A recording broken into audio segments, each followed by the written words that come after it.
Assalomu alaykum hurmatli tinglovchilar. Bizning guruhimiz a'zolari bilan adabiyot fanidan 3-BSB uchun audio matn tayyorladik. Jamoa ishtirokchilari: men Mutallif Abror, Yoqubjonov Ibrohim, Rahimov Nuraziz, Tillayev Suhrabek, Qalandarov Nabijon, Rahimov Javohir. Audio matn mavzusi: Xurshid Do'stmuhammadning Mirkobilning qazo bo'lgan namozi asari hikoyasidan parcha. Oqar daryo unini oltin bilan to'xtatib bo'ladi, na boylik bilan sotib olib.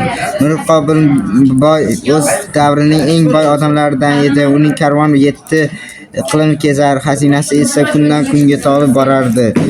Ammo bir kuni uning hayotida hamma narsani o'zgarib yuborgan voqea yuz berdi. Amal do'stim, qarang, bu galgi savdo kutilmaganda ham a'lo bo'ldi. Rossiyada kelgan matolarimiz bir zumda sotilib ketdi. Mana bu oltinlarni sizning ulushingiz. Undaymi nabi? Yaxshi, juda yaxshi. Lekin nega qalbimda bir g'ashlik bor? Go'yo nimadir yetishmayotgandek. Ko'rsangizchi, shuncha boylik, shuncha obro' bo'lsa-yu, yana nima yetishmasligi mumkin. Keling, bugun buni katta ziyofat bilan nishonlaymiz. bir komil dunyo ishlari seni ko'r qilib qo'ydimi? Quyosh botdi, qiz ardi, asr namozining vaqti o'tib ketdi-ku. Sen bir vaqt namozining dunyo matosiga almashding. Nahotki asr vaqti o'tib ketdimi?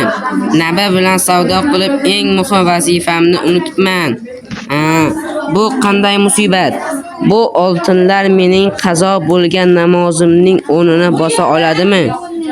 Boyning ko'ziga dunyo qorong'u bo'lib ko'rindi. U yugurgach Abror domlaning huzuriga bordi. Abror domla, menga yordam bering.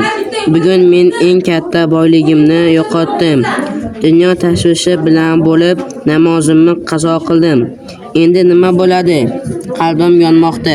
Mirkomilboy o'g'lim, tinchlaning. Inson xato qiladi, lekin o'sha xatoni anglash bu iymonning belgisidir. Siz boylikni qo'lingizda tutdingiz, lekin uni qalbingizga kiritib yubormang. Qazo bo'lgan namozning dardi sizning uyg'otibdi.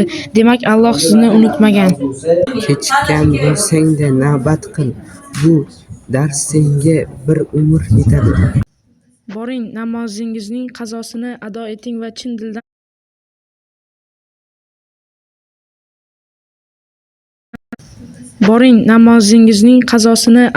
va chin dildan tavba qiling. Unutmang, haqiqiy boylik vaqtida o'qilgan namoz va xotirjam qalbadir.